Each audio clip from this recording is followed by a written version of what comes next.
प्रिय subscribers and all viewers, ये channel आपको विधि के क्षेत्र के ज्ञान से, एस्ट्रोलॉजी से, स्पिरिचुअलिटी से और पॉलिटिकल कंटेंट से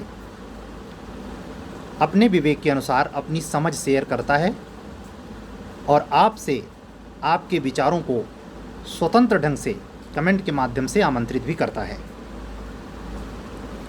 अभी जस्ट यही 21 अगस्त को 2022 वाली यूपी सहायक अभियोजन अधिकारी वाली परीक्षा को लोक सेवा आयोग उत्तर प्रदेश ने कंप्लीट कराया है। इस समय यूट्यूब चैनल से अगर जाएं आपको सैकड़ों ऐसे यूट्यूबर मिलेंगे जो अपना कटाव घोषित कर रहे हैं बगैर कमीशन के आंसर की जारी किए। पेपर ऐसा था, चाहे ला का हो या जीएस का, स्टैंडर्ड लेवल का व्यक्ति कम से कम मिनिमम 5 घंटे सीरियसली बर्बाद करना ठीक नहीं है, खर्च करने पर निष्कर्ष पर जा सकता है।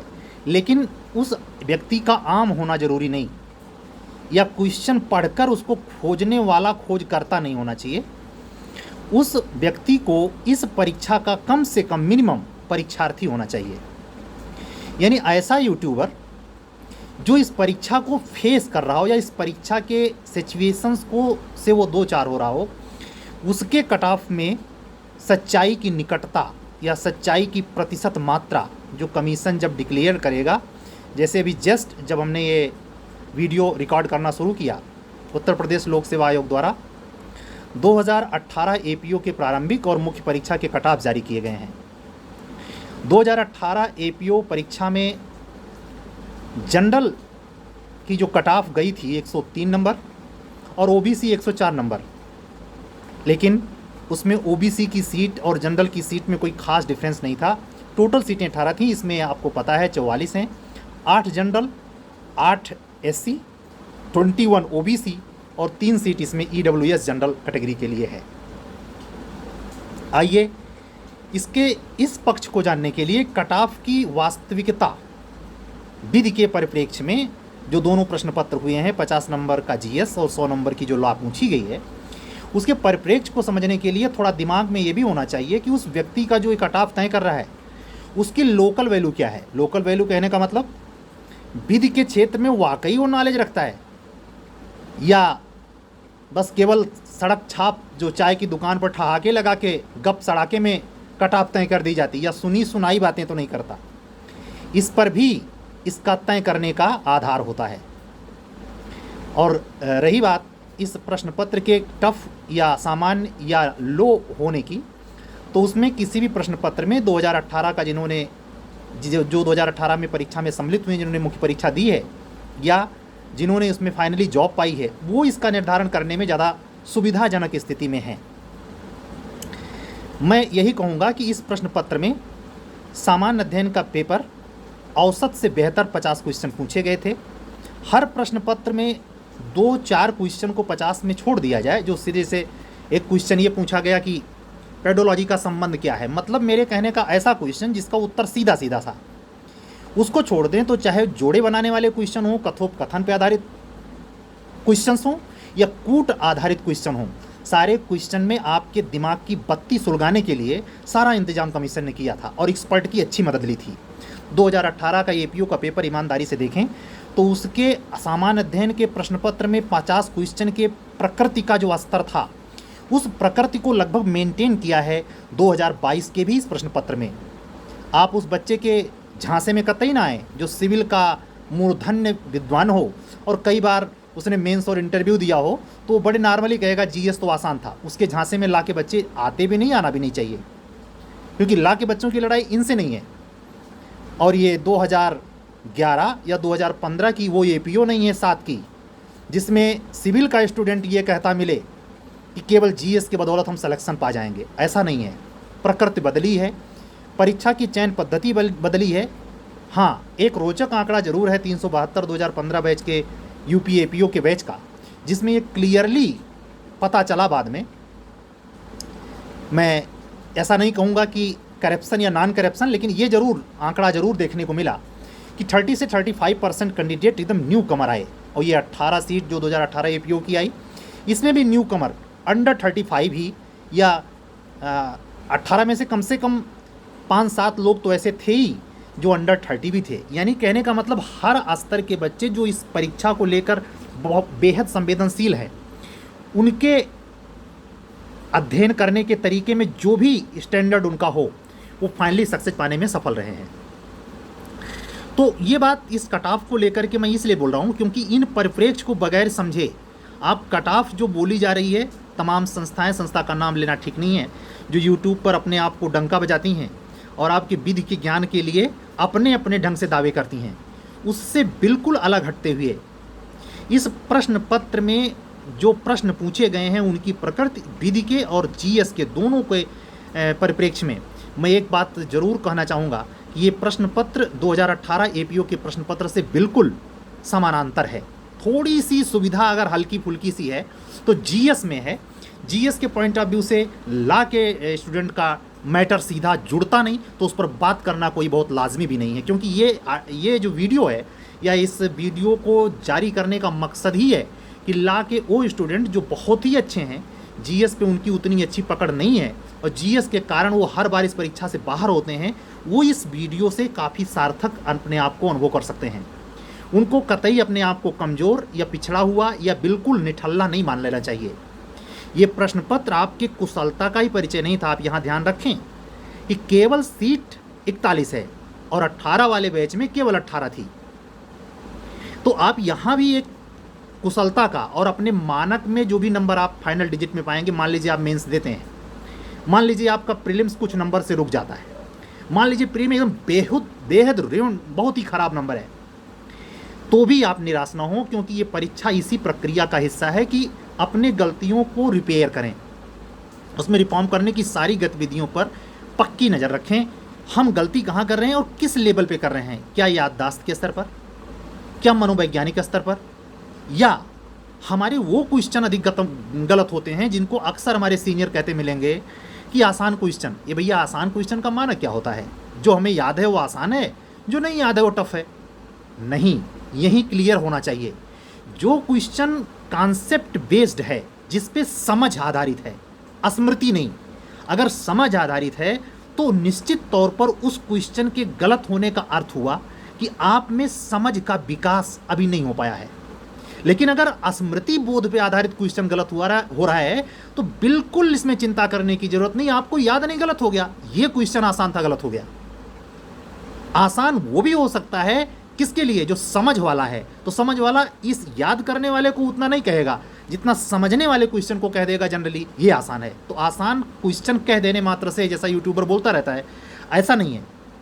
आसान क्वेश्चन की प्रकृति इन दो बातों पर निर्भर करती है, समझ पे है या याददाश्त पे। याददाश्त तो मतलब फैक्ट, कि जैसे भारत की राजधानी नई दिल्ली, अब इसमें क्या सोचना है भैया, क्या समझना है, सीधे रटना है। ऐसे ला में कम से कम 30 से 35% क्वेश्चन ऐसे थे जो स्मृति बोध पर थे। लेकिन क्या ये 35% इस कम वाले सीट के परसेंटेज में, प्रतिशतता में निर्धारक हैं? कदापि नहीं। वो जो 70% क्वेश्चन बचते हैं जिसमें आपको दिमाग लगाना है कि अगर ये चैप्टर पूछ रहा है, चैप्टर का जोड़ा पूछ रहा है, जोड़े वाला क्वेश्चन पूछ रहा है, या कथन वाले क्वेश्चन पूछे जा रहे हैं, या ऐसे क्वेश्चन पूछे जा रहे हैं जो सीधे नहीं हैं। जैसे वो एक जीएस का क्वेश्चन था कि पेडोलॉजी का संबंध किससे है? मिट्टी से है। तो ये सीधा क्वेश्चन है। इसके सीधे क्वेश्चन है जीएस के उस प्रश्न पत्र पे जाइए जिनमें कूट से आपको कन्फ्यूजन क्रिएट करने की गुंजाइश कमीशन ने डाल रखी है और जिसमें आप अक्सर कन्फ्यूज हो जाते हैं। या चैप्टर पूछ रहा है, लोकप्रिय पॉपुलर चैप्टर ना पूछ करके जस्ट उसी के पीछे वाला चैप्टर जो जितना पॉपुलर या इंपॉर्टेंट आप नहीं समझे उसको पूछ लिया। या ऐसे क्वेश्चन को पूछ रहा है जो क्वेश्चन आप प्रॉपरली खूब पढ़ते हैं, इंपॉर्टेंट हैं, कई बार मुख्य परीक्षा में सवाल आए हैं, फिर भी उस क्वेश्चन को आप कई दफ़े दोहराए हैं, उसी के जस्ट पीछे वाले सेक्शन से क्वेश्चन पूछ लिया। ऐसा राजस्थान में करता रहा, ऐसा इस बार यूपी कमीशन ने भी किया है। मेरे इस पूरे बात का सार एक बात में सम्मिलित है कि इस पेपर को हल्का कहने वाले लोगों को वास्तव में हल्का ही समझ लें तो कोई बुरी बात नहीं है। स्पष्ट बता रहा हूँ, इस पेपर की प्रकृति और सीट के आधार पर जो कट ऑफ नियर अबाउट बनती है, उसमें जनरल की जो मोटिव ये एक स्थिति है, उसमें अगर जनरल कैंडिडेट का कोई लड़का 105 नंबर पाया है, उससे 2 नंबर कम भी हो सकता है, ऐसे कह रहा हूँ, 103 भी अगर पाया है तो वो मुख्य परीक्षा लिख सकता है। लिखेगा गारंटी नहीं, ये मैं बोल ही नहीं सकता, लेकिन इस बात की गुंजाइश दे रहा हूँ प्रश्न पत्र की प्रकृति के आधार पे। ऐसे ही सीट संख्या के आधार पर, ऐसा नहीं कि पिछली बार अभी नोटिस जारी हुआ कमीशन ने 103 जनरल का था, 104 ओबीसी का, बकवास वाली बातें हैं। ये सब बातें कई मानकों पर निर्भर करती हैं। इस बार के पेपर में ओबीसी कैंडिडेट, कोई आश्चर्य नहीं अगर जनरल 103 या इससे कुछ 2 नंबर नीचे यानी 101 पे अगर हो गया, तो आप यहीं लिख के रखना, कोई आश्चर्य नहीं, 90 से 95 क्वेश्चन के बीच में कोई भी डिजिट पाने वाला ओबीसी मेंस लिखता मिलेगा। ओबीसी के लगभग 315 कैंडिडेट मेंस लिखेंगे, जबकि 120 जनरल कैंडिडेट मेंस लिखेंगे। टोटल संख्या जो 606 कुछ है, 41 का 15 गुना, तो उस एवरेज में ये कट ऑफ होता है। कट ऑफ कुछ लोग 108-10 बक रहे हैं, उनको पेपर ऐसे लग रहा है कि घास भूसा है। वो कभी कायदे से बेरेट की जो आईपीसी की शुरुआती 1 से 50 सेक्शन है, उसका कायदे से पूछ लिए सेक्शन नंबर 2-3 नहीं आएगा, और उनका दावा क्या है 110 सही होना चाहिए। ये बकवास की बातें हैं। मैं अपने पिछले 15 साल का व्यक्तिगत अनुभव आपको शेयर करते हुए कह रहा हूँ, निराश होने की ज़रूरत नहीं है। मुख्य परीक्षा की तैयारी में 2 बच्चे जो 95 से अबव ओबीसी में हैं और जो 105 या उससे ऊपर निकल गए हैं जनरल में हैं, वो अपनी मेंस में उपस्थिति सुनिश्चित मानते हुए बगैर समय गवाए, बगैर आंसर की का इंतजार किए, निश्चित तौर पर वो मुख्य परीक्षा के लिए समय न गंवाएं। इसी परिप्रेक्ष्य में ये वीडियो मैंने प्रेषित किया है और आपसे अपेक्षा है आप लोग कमेंट करके बताएं इसमें से कितने बच्चे हैं जो इस स्तर पे मार्क्स पे पहुंच रहे हैं, और कौन मुख्य परीक्षा के चारों प्रश्न पत्र, पुलिस रेगुलेशन और पुलिस एक्ट जो सीआरपीसी का प्रोसीजर में हिस्सा होगा, उस प्रश्न पत्र को गंभीरता से पढ़ के, जैसे पुलिस एक्ट और पुलिस रेगुलेशन का इस प्री वाले पेपर में अहम योगदान है, ऐसे मेंस में भी है, और हिंदी तथा जीएस के पेपर के लिए जो चारों पेपर मेंस में होने हैं, उसकी सघन तैयारी के लिए एक निश्चित समय सीमा के अंतर्गत अगर दिसंबर के आसपास की कोई डेट मेंस की लगती है, ऐसा गैस है, तो उस गैस पे जाने के लिए उस डेट के पहले अपने आप को प्रिपेयर्ड करना ज़रूरी है। और अगर आप समझते हैं, आपको लगता है कि आपको मुझसे इस पे बेहतर गाइडेंस मिल सकता है, तो आप मेरे व्हाट्सएप चैनल पर, मैं व्हाट्सएप का नंबर अपने लिंक में दूंगा, उस पर आप अपने कमेंट से हमसे सीधे लिंक से जुड़ सकते हैं, और आप पर्सनली जो मेरे प्राइवेट क्लासेस होंगे उस क्लासेस पर आप एपीओ के लिए चारों पेपर विधिवत, जो समस्यागत सवाल एविडेंस के पेपर में एविडेंस का एक सिंगल पेपर होता है, उस पर बारीक क्वेश्चन का महत्वपूर्ण विवेचन और शार्ट विवेचन, जिससे आपके स्मृति पर अच्छा असर पड़े, उस स्मृति को एक्यूरेसी में, नंबर के एक्यूरेसी में बदलने के लिए अपनी दक्षता को आप कैसे बढ़ाएं, उसके लिए उचित समय है। बिल्कुल समय जाया ना करें। अगर आप ओबीसी हैं और 95 के ऊपर हैं, अगर आप एससी हैं तो 95 के अंदर हैं, निश्चित होगा आपका। ये पेपर खिलवाड़ नहीं था, लेकिन 4 लोगों से बचें, लफेबाज, भटकाने वाले, बहुत ज़्यादा सीनियर मोस्ट, जिनको हमेशा इस बात का अहंकार रहता है कि उन्हें बहुत मेंस और प्री लिखा है, इंटरव्यू दिया है, ऐसे लोगों से बचें। न्यू कमर हैं, अगर आपकी एज 32 से नीचे है या अंडर 30 हैं, तो अगर आप यहाँ तक हैं तो आप देरी न करें, जुड़ें। नंबर को एक बार मैं वैसे बोल भी देता हूँ, 7705090393, ये मेरा व्हाट्सअप नंबर है। इस व्हाट्सअप नंबर पर आप कौन सा पेपर स्पेशली पढ़ना चाहते हैं या चारों पेपर पढ़ना चाहते हैं, उसके लिए आप कितना टाइम दे सकते हैं और किस टाइम पर ऐसे आपको वस्तुस्थिति सुलभ है, तो आप मुझसे मेरे व्हाट्सएप के इस नंबर पर कांटेक्ट करके आप अपने को एडवाइस ले सकते हैं। अगर बातें जचती हैं तो आप स्टडी को कंटिन्यू कर सकते हैं। मेरा ये निजी विश्वास है, मेरा 16 साल का ये अनुभव जो मुझे अपने अनुभव के आधार पे ये कहने पे मजबूर करता है कि अगर उस अनुभव को शेयर करके किसी ऐसे व्यक्ति का जो इस सेवा के लिए उपयुक्त है, जिसकी एज है, जो संभव है कि इस बार ये एग्ज़ाम बीट करके फाइनल अभियोजन अधिकारी हो सकता है, या ऐसा भी कैंडिडेट हो सकता है जो इसमें एपीओ का मेंस निश्चित लिखेगा ही लिखेगा, आने वाले हायर जुडिशरी में भी वो बैठेगा या पीछे वो इंटरव्यू दिया हो। ऐसे भी स्टूडेंट को मैं सहर्ष और साहसपूर्वक आमंत्रित करता हूँ कि वो अपने विवेक और ज्ञान का विनिमय करे, और हो सकता है उस विनिमय में कुछ अंश, कुछ ज्ञान के अंश, कुछ ला के ऐसे अंश मिलें जो उसके सफलता के उस बाधा को दूर करें जिसके कारण उसका अंतिम चयन रुका हुआ है। मेरा पठन पाठन कराने का यह उद्देश्य स्वयं के ज्ञान के वृद्धि के लिए भी है, और एक चरितार्थ कहावत है, ज्ञान बांटने से बढ़ता है। ज्ञान को दबाने छिपाने की जो अभिरुचि है वो गंदी अभिरुचि ही नहीं है, बल्कि आपको अवनति के पथ पर ले जाने के लिए एक उत्प्रेरक का विकार करती है।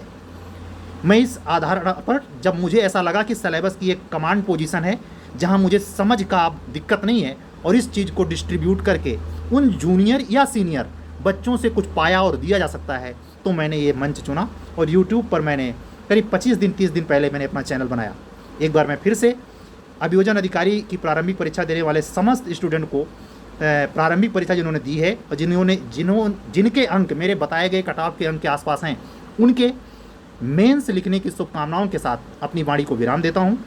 आप अगर मुझसे अपनी टीचिंग चाहते हैं, गाइडेंस चाहते हैं, तो आप 7750903993 पर हमसे निश्चित संपर्क करें। हो सकता है ये मार्गदर्शन आपको अंतिम तौर पर अभियोजन अधिकारी बना के ही छोड़े, और अभियोजन अधिकारी ही क्यों, आने वाली परीक्षाओं में आप उच्चतर स्तर पर उच्च न्यायिक सेवा में अपर जिला जज भी बन सकें। और अगर जूनियर डिवीज़न की तैयारी में संलिप्त हैं तो वो लोकल लॉ के पेपर्स जो आपको अक्सर अधर में छोड़ देते हैं और आपकी नैया भरभरा के डुबो देते हैं, उससे भी पार पा सकें। आप उच्च स्तरीय न्यायिक सेवा के लिए भी अगर सोच रहे हैं तो किसी भी प्रश्न पत्र के लिए आप व्यक्तिगत मेरे व्हाट्सएप नंबर पर संपर्क करके आप मुझसे जुड़ सकते हैं। सत्यमेव जयते।